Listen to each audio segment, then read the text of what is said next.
Hello student, welcome back to our channel. This is Jyoti Patel from Tapon Group of School. Today we are going to our new topic in this video. First of all, give the basic information. Standard 10th Social Science chapter number 17 का part 9 और topic है आज का unemployment in India. आज हम जानेंगे unemployment के बारे में। तो let's get started about our learning objective. Which one is that? First is that the meaning of unemployment. Second is that the classification of unemployment. Third and last is types of unemployment.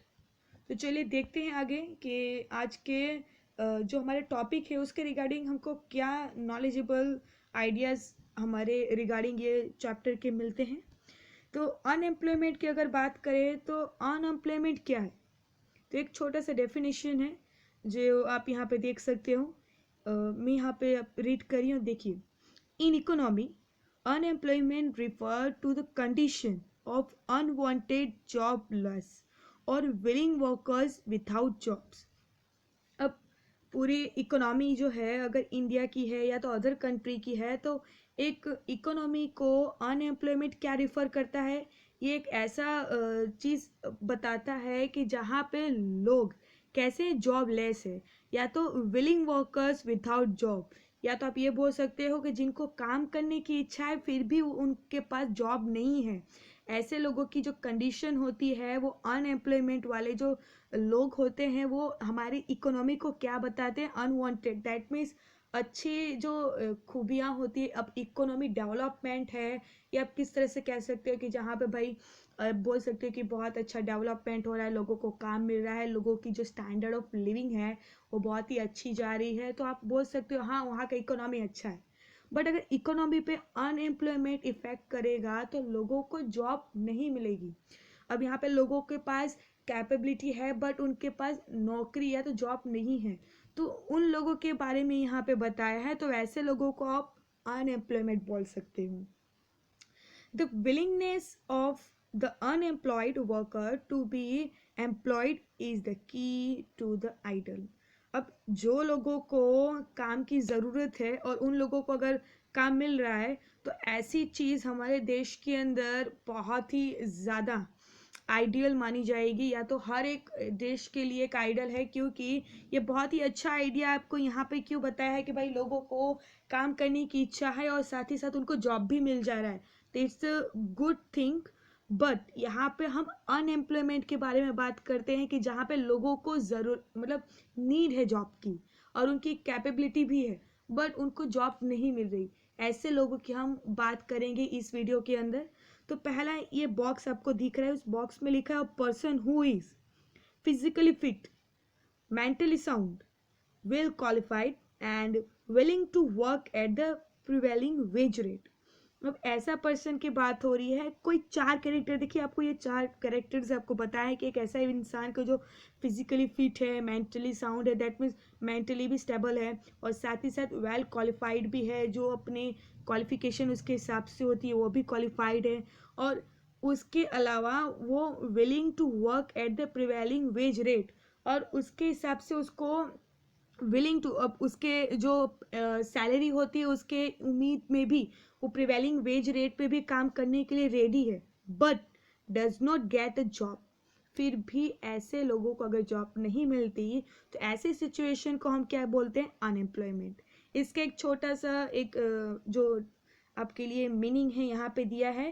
तो unemployment आप किसको बोलोगे, तो unemployment refer to a situation, ऐसे situation कि जहाँ पे in which the worker who are capable, ऐसी सिचुएशन कि जहाँ पे जो वर्कर होते हैं हु आर कैपेबल है फॉर वर्किंग, काम करने के लिए capable, and willing to work, वो तैयार भी है कि हाँ कोई भी जैसी भी सिचुएशन हम करने के लिए रेडी है, but do not gate employment, but उनको कोई जॉब नहीं मिल रही, तो हम ऐसे लोगों को अनएम्प्लॉयमेंट बोल सकते हैं। तो चलिए देखते हैं नेक्स्ट पॉइंट हमारा क्या है, क्लासिफिकेशन ऑफ अनएम्प्लॉयमेंट। जनरली जो क्लासिफिकेशन होता है वो दो तरीके का होता है, फर्स्ट है इनवॉलेंटरी एंड सेकेंड है वॉलेंटरी। अब यहाँ पे इनवॉलेंटरी, वॉलेंटरी मतलब अगर आप स्वेच्छा ही अगर अपने हिसाब से काम नहीं करना चाहते तो उसके कोई रीज़न नहीं होते। बट इनवॉलेंटरी कि जिसके अंदर बहुत सारे क्राइसिटीज, यहाँ पे आप देख सकते हो बहुत सारे यहाँ पे रीजंस बताए गए हैं, आप यहाँ पे देख सकते हो। पहला है cyclical faith, then after digest and structural and seasonal and frictional। यहाँ पे हम फर्स्ट ऑफ ऑल हमारे एक छोटे से डिफरेंस बिटवीन यहाँ पे हम बताएंगे वॉलेंटरी एंड इनवॉलेंटरी अनएम्प्लॉयमेंट का, कि आप वॉलेंटरी अनएम्प्लॉयमेंट किसको बोलोगे। अब एक सिंपल सा डेफिनेशन यहाँ पे दिया है कि भाई unemployment that result when resources which are willing and able to energy in a production choose not to produce output. These are resources that decide to leave one job after a research of another। यहाँ पे एक ऐसी situation है, आप यहाँ पे देख सकते हो दोनों, एक आपको दो पिक्चर्स दिख रही है कि जिसके अंदर एम्प्लॉयमेंट का एक फीचर्स होते हैं कि जिसके अंदर व्यक्ति जो है उसको जॉब मिल रहा है बट वो रेडी नहीं है उसको करने के लिए फॉर द मेनी रीजंस। हो सकता है वो सोच रहा हो कि उसके लिए जॉब मतलब कि छोटी है, या तो वो सोचेगा अभी मुझे मूड नहीं है। वो अगर सामने से स्वैच्छिक से ही उसको उस जॉब को करने की इच्छा नहीं है, अगर वो जॉब उसको मिल भी रहा है फिर भी अगर उसको करने का कोई भी इरादा नहीं है तो वो क्या करेगा, decide to leave one job after in search of another. अब ऐसे लोग जो होते हैं वो क्या करते हैं, थोड़ा सा एक जगह पे काम करेंगे, फिर वहाँ से लेके अगर उनको पसंद नहीं आया तो वो छोड़ देंगे। या तो ऐसे भी लोग होते हैं कि जो अगर जॉब मिलती है तो उसको सोचते हैं कि वो कम सैलरी का, या तो उनको अच्छा नहीं लग रहा है, ऐसे भी जॉब छोड़ देते हैं। तो ऐसे जो लोग होते हैं वो वॉलेंटरी ही एम्प्लॉयमेंट होते हैं। ये वॉलेंटरी मतलब खुद के हिसाब से अनएम्प्लॉयमेंट होते हैं।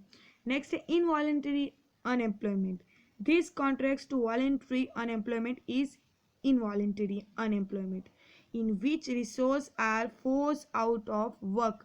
Involuntary unemployment is also known as a forced unemployment। यहाँ पे आप देख सकते हो कि ये पूरा अपोजिट है वॉलेंटरी अनएम्प्लॉयमेंट का, कि जहाँ पे वॉलेंटरी अनएम्प्लॉयमेंट जो लोग रहते हैं वो उनको जॉब मिल रही है बट जो रिसोर्सिस है, जो व्यक्ति है उसको खुद ही वो जॉब नहीं करनी, या तो वो खुद ही उस जॉब के लिए फोर्स नहीं कर रहा, अपने एनर्जी वेस्ट नहीं कर रहा। तो ऐसे जो लोग होते हैं उसके अपोजिट पूरा इनवॉलेंटरी अनएम्प्लॉयमेंट होता है, कि जहाँ पे जो पर्सन होता है वो रेडी होता है जॉब करने के लिए, उसकी कैपेसिटी भी होती है, वो कैपेबल भी होता है, वो अपनी फोर्स से या तो अपने रिसोर्सिस के थ्रू वो अपना आउटपुट भी देने के लिए रेडी है बट उनके पास जॉब नहीं है। दे आर इनवॉलेंटरी अनएम्प्लॉयमेंट, और साथ ही साथ इसको फोर्स्ड अनएम्प्लॉयमेंट भी बोल सकते हो। तो चलिए देखते हैं हमारा जो नेक्स्ट है topic, types of unemployment. Types of unemployment के टोटल 6 ऐसे टॉप टाइप्स यहाँ पे निकल रहे हैं, आप यहाँ पे देख सकते हो, जिसमें से मेन सिर्फ 4 ही हैं हमारे, और यहाँ पे 2 एक्स्ट्रा हम यहाँ पे सीखेंगे। फर्स्ट है seasonal unemployment, then after cyclical unemployment, third technical unemployment, fourth friction unemployment, fifth structural unemployment and last disguised unemployment। तो चलिए देखते हैं फर्स्ट सीजनल। अब ये आपको ये टॉपिक जो है उसका नेम से ही आइडिया आ जाएगा कि seasonal unemployment means what. Seasonal unemployment का एक सिचुएशन आपको अगर बता दिया जाए कि हर एक एग्जाम्पल अगर यहाँ पे बहुत सारे दिए हैं आप यहाँ से समझ सकोगे।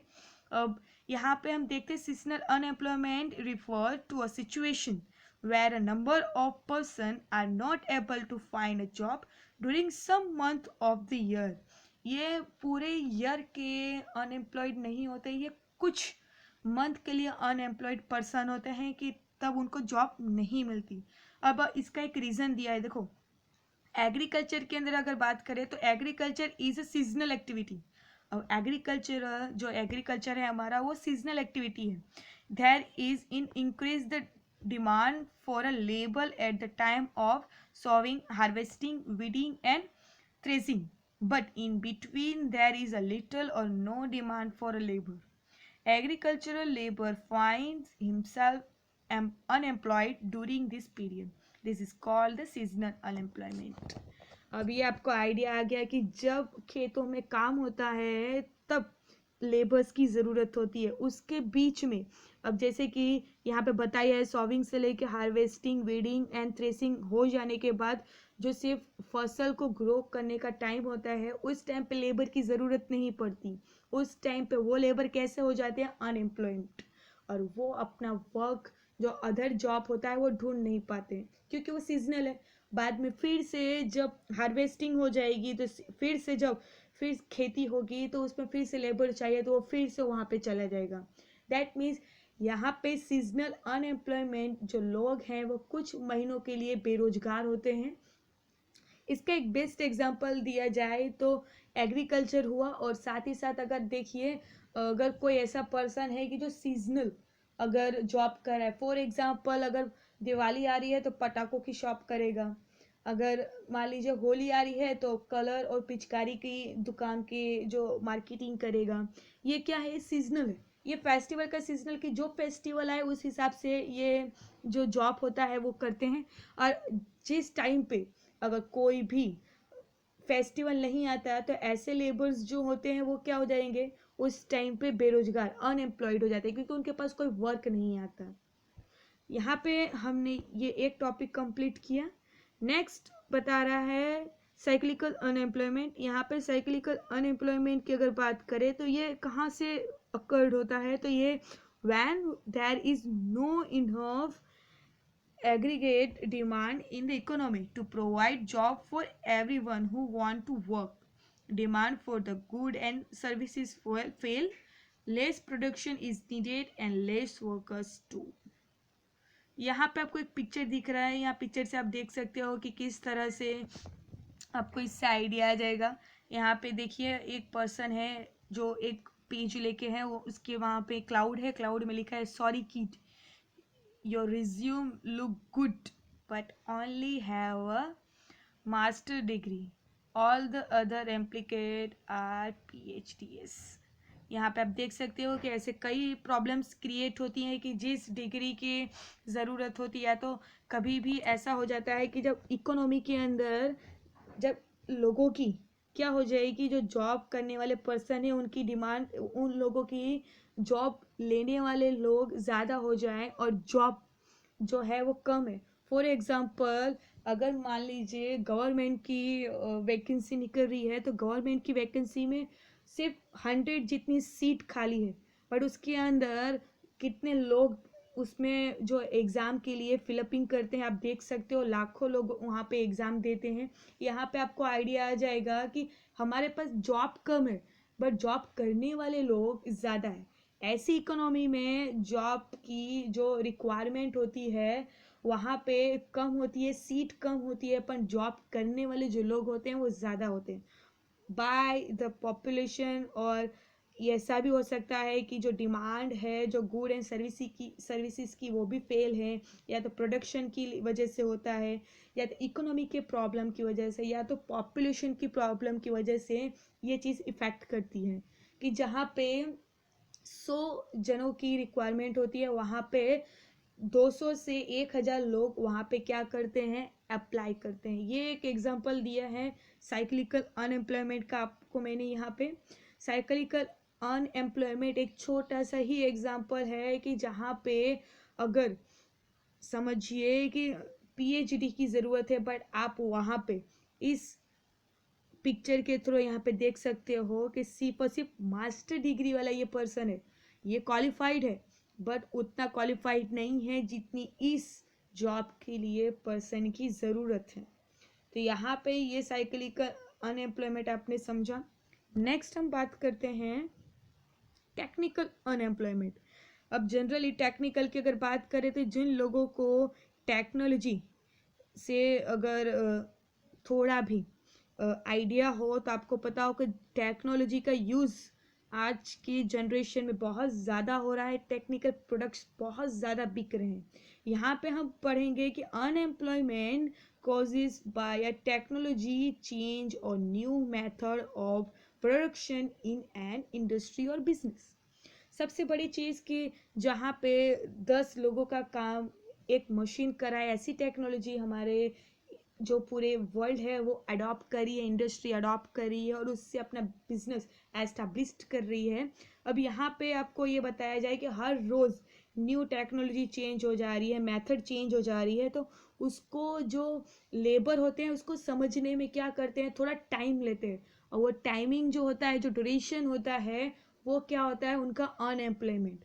अगर मान लीजिए कि मार्केट के अंदर एक लेटेस्ट टेक्नोलॉजी आई है कार की इंजिन्स को बनाने के लिए, तो जो कार इंजिन्स का जो मैकेनिक होता है उसको अगर उसको सीखना है तो उसके लिए उसको थोड़ा टाइम डालना पड़ेगा। तो वो जो छोटा सा टाइम ड्यूरेशन होता है वो उसका क्या हुआ, एक अनएम्प्लॉयमेंट शॉर्ट टर्म पीरियड। अब यहाँ पे एक एग्जांपल दिया है, the evolution of the automobile assembly plant. In the beginning everyone on the line was done by humans in order to build a car. The assembly line itself was a great technological innovation.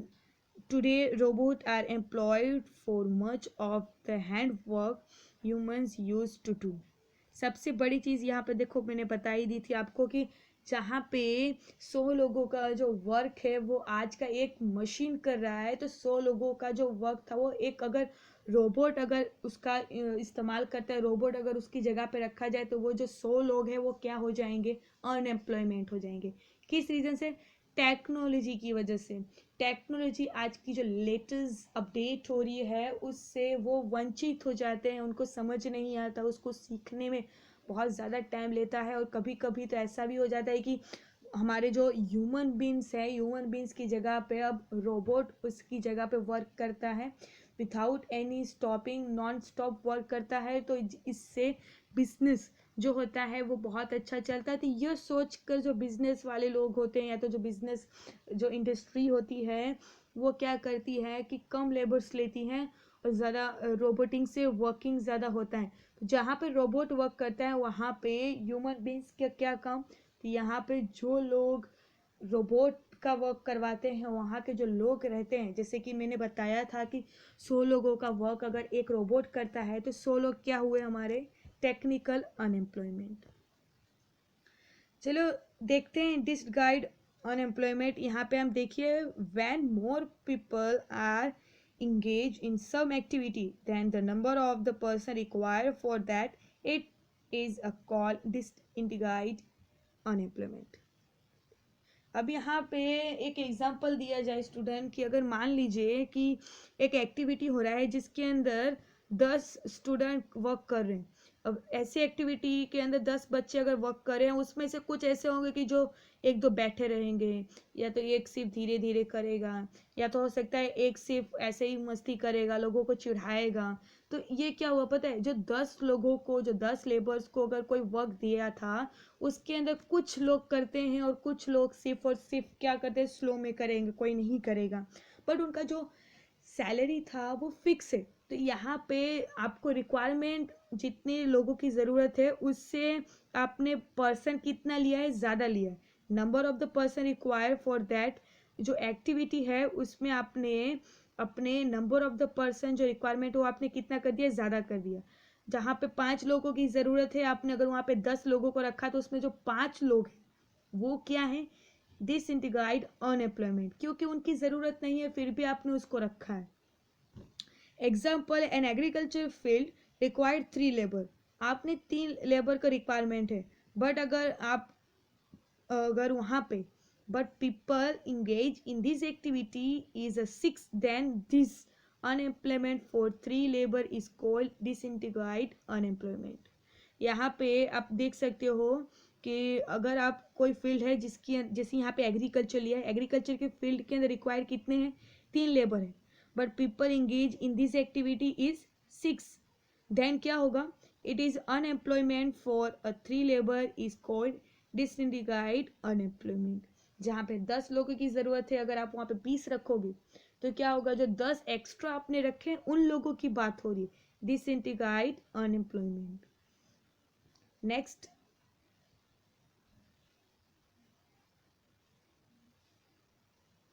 Structural unemployment. यहाँ पे structural की बात होगी, structure की कि कहाँ पे हमारी इकोनॉमी को इफेक्ट होगा। This unemployment area due to the structural change in dynamic economy. अब हमारे इकोनॉमी की चेंजेस के बारे में बताया है कि हमारा जो इकोनॉमी है वो कैसा है, डायनेमिक है। और यहाँ पे unemployment cause by a massive mismatch of skill or geographical location is noted as a structural unemployment। यहाँ पे एक एग्जाम्पल दिया है, देखो यहाँ से आपको आइडिया आ जाएगा। Heavy manufacture, that means mining and manufacture now involve machine, so humans are not longer needed for the hard work. अब आपको आइडिया आ जाएगा कि स्ट्रक्चरल अनएम्प्लॉयमेंट कैसा है, कि जनरली एक अनएम्प्लॉयमेंट किस वजह से होता है, massive mismatch of the skill. अब कभी कभी अगर आप जो आने वाले वक्त की जो टाइमिंग्स है, या तो जो आने वाली जो टेक्नोलॉजी, अगर उसको अडॉप्ट नहीं करते, टेक्नोलॉजी को अगर आप अडॉप्ट नहीं करोगे तो वही टेक्नोलॉजी अगर आपको समझ नहीं आएगी तो क्या होगा, आप उस टेक्नोलॉजी का यूज़ नहीं कर पाओगे। और कहीं कहीं पे इसी टेक्नोलॉजी का यूज़ करके ही आप अपना जो वर्क होता है वो कर सकते हो। बट टेक्नोलॉजी अडोप्ट ना करने की वजह से आफ्टर अ लॉन्ग टाइम, ये क्या है कि एग्जांपल दिया है कि अगर मान लीजिए बहुत बड़ी माइनिंग हो रही है, माइनिंग के टाइम पे बहुत सारे जो लोग होते हैं, वो लोग माइनिंग में, जब आपने एक एग्जांपल दूं कि एक बॉम्ब माइनिंग में आपको पता ही कि खुदाई होती है, पत्थरों को तोड़ा जाता है। अब ऐसी टाइमिंग में जो बड़े बड़े पत्थर हैं, उनको जो मजदूर जो लेबर होते हैं वो उनको क्या करते हैं, उठाकर गाड़ियों में भर कर ले जाते हैं। बट अगर उन्हीं की जगह पे मशीन का यूज़ हो, कि जो बहुत ही इफेक्टिवली, बहुत ही जल्दी, और कोई भी लेबर का जो जोखम होता है, जो उनको डेंजरस होता है, उससे बचा कर अगर ये काम हो जाता है, तो इससे आपको क्या, आफ्टर अ लॉन्ग टाइम आपको लेबर की ज़रूरत नहीं पड़ेगी, उसकी जगह पे क्या इन्वॉल्व हो जाएगा, machine. Structural unemployment pose more a problem because worker must seek job। और यहाँ पे मशीन जो है वो इंसानों की जगह ले रही है, कि जिसकी वजह से जो हमारे जो वर्कर्स हैं वो कैसे हो जा रहे हैं, jobless. Elsewhere or must develop in skill demand, the process is full of pain and the infrastructure and may lead a negative impact on the society। अब यहाँ पे सोसाइटी को इम्पैक्ट कैसी हो जाएगी, नेगेटिव, क्योंकि मान लीजिए कि अगर कोई इंडस्ट्री है कि जिसका जो आधा जो वर्क होता है, वो वर्क जो करता है वो कौन होता है, ह्यूमन बींग्स के थ्रू होता है। अगर कोई कंपनी है, उसके पास रॉ मटेरियल है, इलेक्ट्रिसिटी है, यहाँ तक कि उसके पास सारी सुविधा है वर्क करने के लिए, प्रोडक्शन करने के लिए, बट अगर उसके पास ह्यूमन बींग्स नहीं है तो वो सब चीज़ क्या है, टोटल वेस्ट। बट नाउ उस ह्यूमन बींग्स की जगह पे टेक्नोलॉजी ने क्या किया है, अपना इन्वॉल्व किया है, कि जिसकी वजह से अब इंसानों की ज़रूरत क्या हो गई है, कम हो चुकी है। और जो इसकी इफ़ेक्ट है वो बहुत ज़्यादा पेनफुल एंड इंफ्रास्ट्रक्चर को नेगेटिवली और सोसाइटी पे नेगेटिव इम्पैक्ट की तरह ये पड़ रहा है। यहाँ पे आपने स्ट्रक्चरल अनएम्प्लॉयमेंट के लिए समझा कि क्या है स्ट्रक्चरल अनएम्प्लॉयमेंट, कि जहाँ पे आपको बता दिया जाए कि मशीन इंसानों की जगह पे धीरे धीरे अपना क्या कर रहा है, जगह बना रहा है।